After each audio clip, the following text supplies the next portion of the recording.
Presiden kedua Republik Indonesia Soeharto menjadi salah satu yang diusulkan Kemensos untuk menjadi pahlawan nasional. Menteri Sosial Saifullah Yusuf bilang usulan menjadikan Presiden kedua Republik Indonesia Soeharto sebagai pahlawan nasional sudah memenuhi syarat.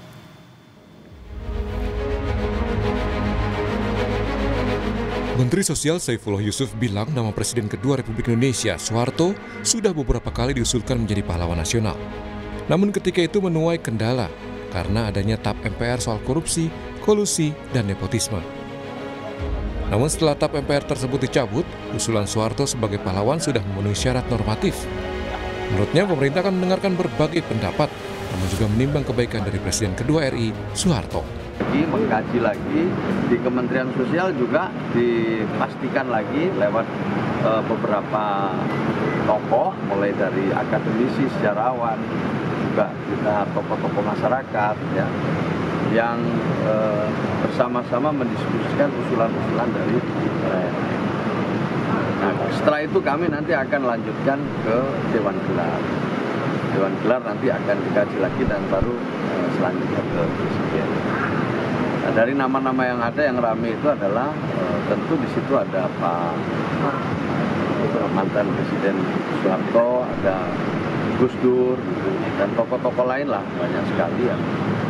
Itu semua memang punya peluang untuk. Namun usulan Soeharto menjadi pahlawan nasional menuai pro dan kontra. Hal ini ditanggapi Menteri Sekretaris Negara Prasetyo Hadi, yang menurutnya wajar memberikan gelar pahlawan kepada mantan presiden sebagai bentuk penghormatan. Kata Mensesnek, jangan selalu melihat kekurangan, namun prestasi mantan presiden juga harus dilihat.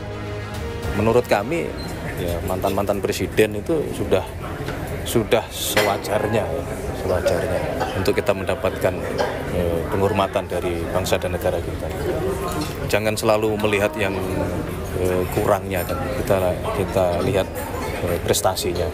Sebagaimana Bapak Presiden selalu menyampaikan bahwa kita itu bisa sampai di sini kan karena prestasi para pendahulu-pendahulu kita. Mulai dari Bung Karno dengan segala dinamika dan permasalahan yang dihadapi masing-masing. Kemudian Pak Harto, Pak Habibie, dan seterusnya. Gus Dur, Bu Mega, Pak SBY, Pak Jokowi, semua punya jasa, tidak mudah. Tapi sejarawan dari Universitas Nasional, Andi Hadian, bilang keinginan menjadikan Presiden kedua RI Soeharto sebagai pahlawan nasional perlu dipertimbangkan kembali. Dia mengingatkan era reformasi justru terjadi karena mahasiswa berkorban agar Soeharto lengser dari kekuasaan.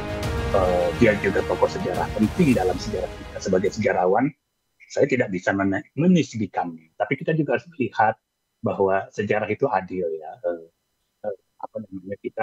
Kita harus menempatkan segala sesuatu dalam proporsinya. Jadi katakan lagi, tadi disebut reformasi. Kalau pertanyaan saya, untuk apa reformasi terjadi? Mengapa mahasiswa mengorbankan dirinya turun ke jalan saat itu untuk meminta Soeharto mundur? Ada apa di situ? Itu suatu sejarah yang juga saya akan sampaikan sebagai satu, kalau dalam ini artinya historical circumstances itu jelas. Berdasarkan data dari Menteri Sosial, dua nama tokoh yang diusulkan dan sedang dikaji sebagai calon pahlawan nasional ialah Presiden kedua RI Soeharto dan Presiden keempat RI Abdurrahman Wahid atau Gus Dur.